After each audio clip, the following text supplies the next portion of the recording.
one arm cable shoulder press. Okay, you could do this 2 arm at a time, depending on the implement, the machine, how close it is. It could be a little awkward. We can always be safe doing it 1 arm at a time.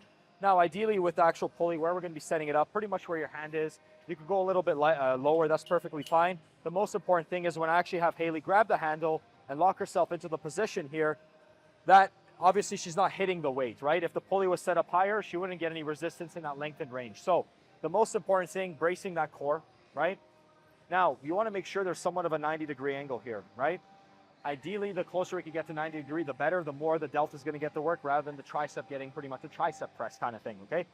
So she's going to have a nice tall posture. She's going to make sure that the wrist is stacked underneath the elbow, and she's going to go as low as she could comfortably go to really lengthen that delt. And then from that position, she's going to press up over her head, and she's almost going to try and bring that arm close to the head, trying to get that bicep essentially touch into the ear.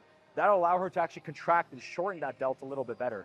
Okay, but we don't want her to go like way beyond. That's complete nonsense, all right? So we'll have her do a couple repetitions here, nice and controlled, pause, pressing up, and making sure that her wrist is not breaking. There's no flexion or extension happening, exactly. And you want that pulley to be essentially right behind that forearm. We'll do one more repetition here, pressing up and controlling down. And again, if you have a pulley and want to do 2 arm at a time, by all means, you can do 2 arm at a time. That is going to be your standing shoulder press with cables.